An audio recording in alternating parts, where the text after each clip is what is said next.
38, 39. పేతురు మీరు మారు మనసు పొంది పాప క్షమాపణ నిమిత్తము ప్రతివాడు యేసుక్రీస్తు నామమున బాప్తిస్మము పొందుడి. అప్పుడు మీరు పరిశుద్ధాత్మను వరమును పొందుదురు. అంతేకాకుండా ఇక్కడ 41వ వచనంలో కాబట్టి అతని వాక్యము అంగీకరించిన వారు బాప్తిస్మము పొందిరి. ఆ దినమందు ఇంచుమించు 3,000 మంది చేర్చబడిరి అన్నది. ఒకటే వినండి, ఈరోజు బాప్తిసం తీసుకుంటున్నటువంటి ప్రతి ఒక్కళ్ళు కూడా మనం తెలుసుకోవాల్సిన విషయం ఏంటంటే, అందరూ బాప్తిసం తీసుకుంటున్నారు, మేము కూడా బాప్తిసం తీసుకుంటే సరిపోయింది కదా అని చెప్పేసి అని అనుకుంటున్నారు. కానీ అది ఏమాత్రం కూడా వాస్తవం కాదు, అది నిజం కాదు.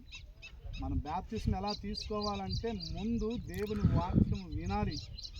యేసు క్రీస్తు ప్రభు వారు వాక్యం ద్వారా మనల్ని గద్దిస్తుంటాడు, హెచ్చరిస్తుంటాడు, ప్రేమిస్తుంటాడు.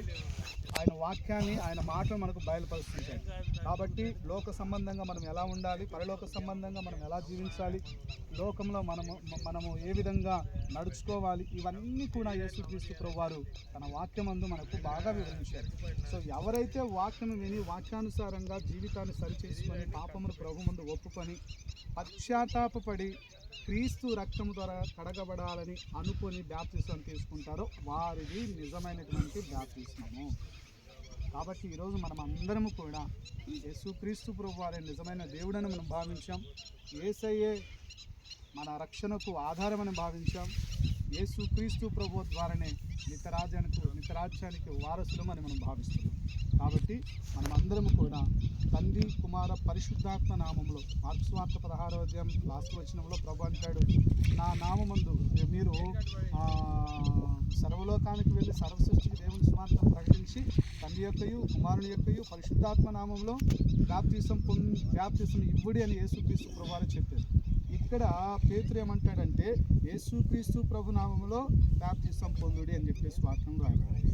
తండ్రి ఆయనే, కుమారుడు ఆయనే, పరిశుద్ధాత్ముడు ఆయనే ప్రభు అనేటువంటి క్రీస్తు. కాబట్టి మనం అందరం అది తెలుసుకున్నాం. కాబట్టి తండ్రి కుమార పరిశుద్ధాత్మ త్రియేక నామంలో ఉన్న యేసుక్రీస్తు నామంలో మీకు ఇప్పుడు బాప్తిసము ఇవ్వబోతుంది.